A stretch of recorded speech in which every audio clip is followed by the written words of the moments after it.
let's unpack this. July 1st, 2025. Wow. What an incredible day for news, huh? So many big changes. Policy, markets, tech. It really can feel like trying to drink from a fire hose. That's exactly why we're here. We've waded through just a mountain of sources, really. Covered everything from Capitol Hill battles to, specific company moves.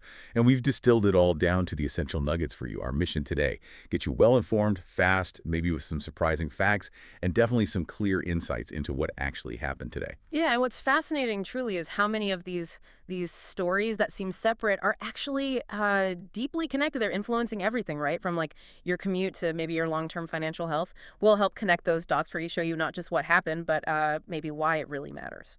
All right, first up, let's dive straight into the big, beautiful bill that's been all over the headlines. The Senate just passed their version today, July 1st, and it was narrow. Really narrow, 51-50. Vice President J.D. Vance had to cast that tie-breaking vote. It seriously came down to the wire. That margin, 51-50, it tells you pretty much everything, doesn't it? About the political tightrope this thing is walking.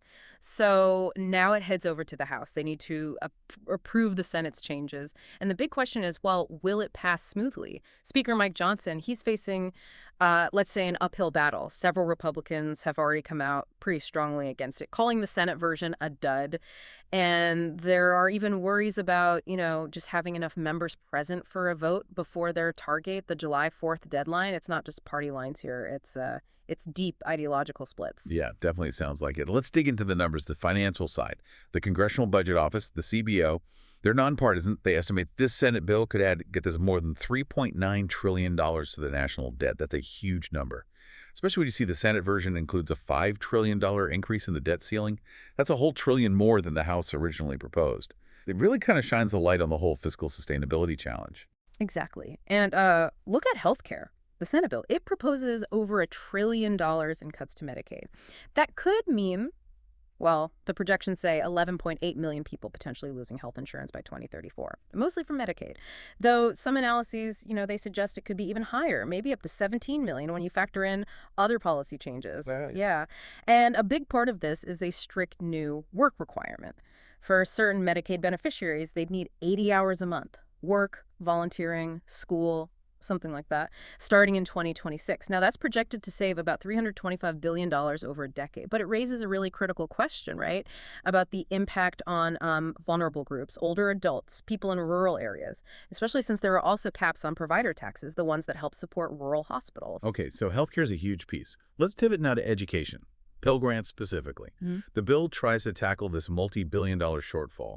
It provides $10.5 billion in funding for fiscal 25 and 26. But the Senate version, it changes eligibility. Mm-hmm. Students getting full federal, state, or private aid, they'd be ineligible for Pell Grants under this. And there was talk about workforce Pell Grants for shorter programs. Right, but a Senate rule kind of forced a change there. So unaccredited providers, they're now excluded from that specific program.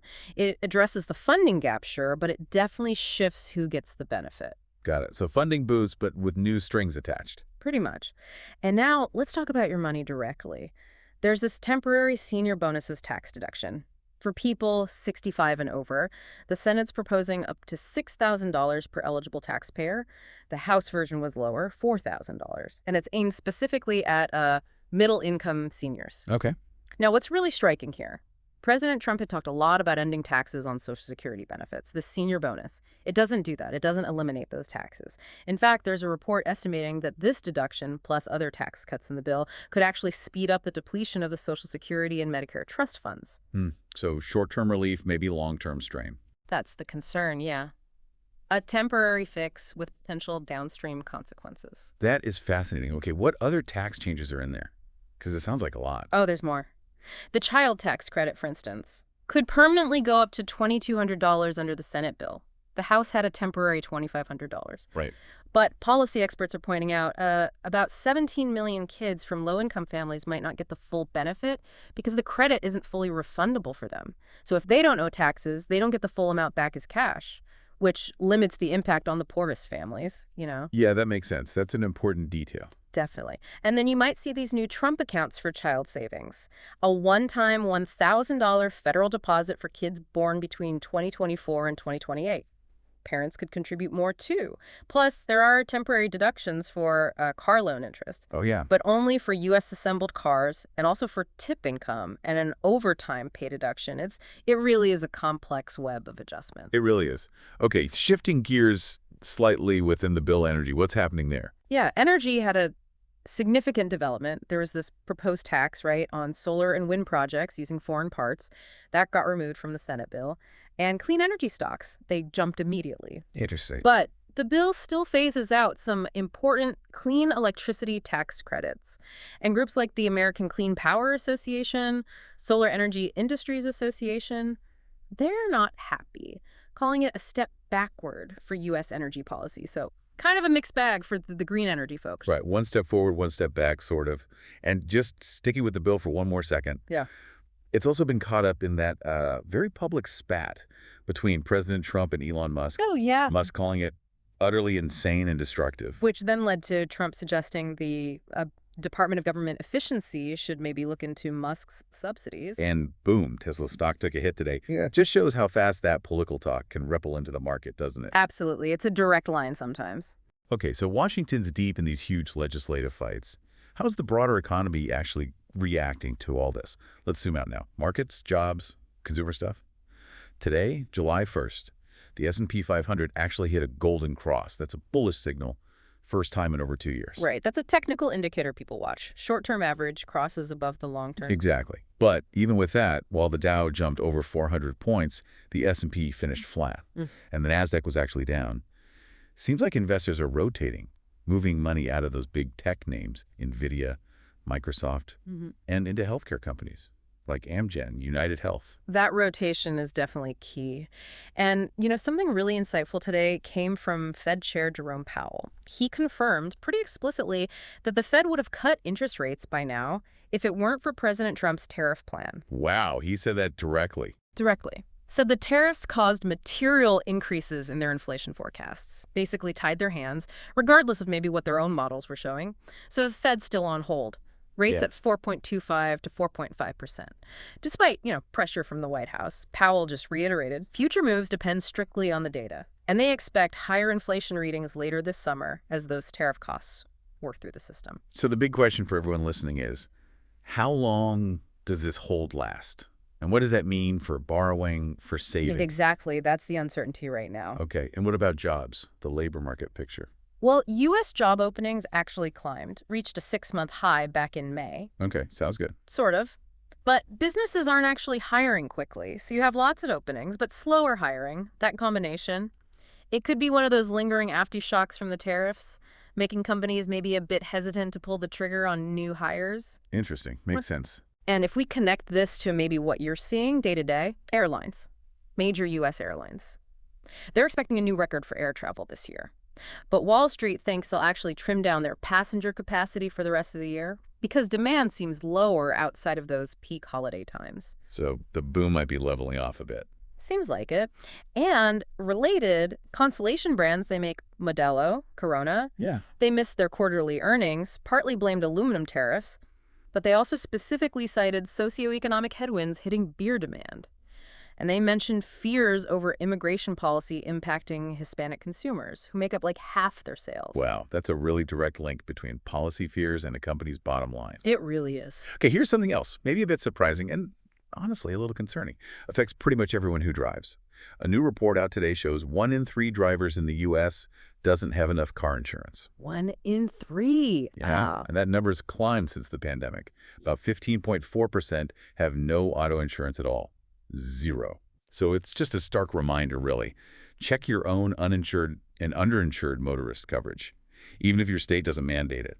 Because the chance of running into someone without enough coverage, it's higher than you might think. That's really good advice, a practical takeaway there. Okay, let's shift focus again. Let's turn to innovation, tech world, some specific company news. Google made a pretty big move today, July 1st. They used their homepage doodle, that valuable real estate. Yeah, everyone sees that. To promote AI mode. That's their new chatbot-style search, powered by Gemini. It's clearly a huge push to get more people actually using their AI features, especially with all the pressure from, OpenAI, Anthropic, the other startups. trying to keep pace. And what's fascinating alongside that is BlackRock's take. They're saying the next big frontier for AI investors isn't just the big names like Google, it's actually in the software stocks, the ones building the bridges, enabling AI deployment across industries, kind of the picks and shovels of the AI gold rush. That makes a lot of sense, enabling the revolution itself. Exactly. So speaking of AI leaders, what about them? Nvidia, for instance. Stock has just been on a tear, right? Up over 1,500% in 5 years. Market cap over $3.8 trillion. Just staggering numbers. Unbelievable. But it's worth noting, insiders, including CEO Jensen Huang, they've sold off over $1 billion in shares in the last year. Over $500 million just in the last month. Now, these are part of pre-planned sales programs, but still. Still, $1 billion is a lot of stock being sold. It is. It's a reminder that even with that kind of growth, some smart money takes profits. Meanwhile, Robinhood, they're making waves, launching U.S. stock and ETF tokens for European customers. Tokens, so like crypto versions. Yeah, basically, giving access even to private companies like SpaceX and OpenAI through this tokenized system. Yeah. Analysts are calling it a must-own crypto investment, opening up new doors for investors. That is creative. Wow. Okay, another big name, Figma, the design software company. They officially filed for their IPO today, July 1st, planning to trade on the NYSE, ticker FIG. Highly anticipated debut, right, especially after that huge $20 billion Adobe acquisition got scrapped because of regulatory issues. Yeah, exactly. And here's an interesting tidbit. Figma has also been investing in crypto. Oh, yeah. Yeah, $55 million in a Bitwise Bitcoin ETF and another $30 million directly in Bitcoin just this year. Shows how companies are diversifying their own treasuries now. It really does. Okay, moving to a totally different kind of innovation, environmental focus. Zymochem, they're tackling disposable diapers, the huge landfill problem. Yeah, massive waste. They're using fermentation, kind of like making beer, but with corn-based sugar, to create biodegradable absorbent cores for diapers, and they're aiming for cost parity. So same price as the traditional fossil fuel-based stuff, but biodegradable could be a game changer. That would be huge. Really interesting. And shifting back to a major regulatory story, a U.S. judge today blocked the Trump administration's plan to overhaul HHS, the Department of Health and Human Services. Oh, right. That involved potentially firing thousands of employees. Yeah, reorganizing agencies, potentially firing 10,000 people.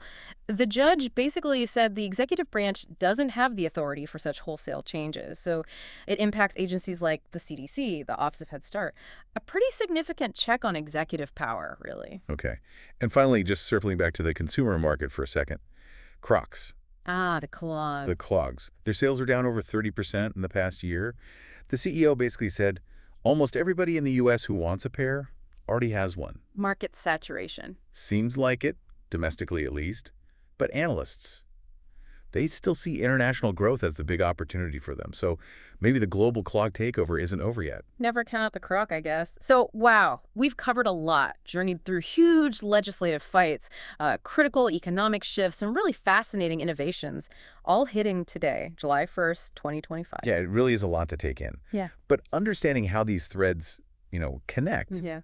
it's absolutely key to navigating what comes next. So what does all this mean for you thinking about the rest of the year? That really kind of begs the question, doesn't it? In this era where policy and tech just seem to be moving at warp speed, what fundamental shifts do you think are most important to keep an eye on for the rest of 2025? And maybe, how might you best adapt to them? Something to think about. Join us next time for another deep dive. We'll keep helping you cut through the noise and get to the core of what truly matters. Until then, keep digging.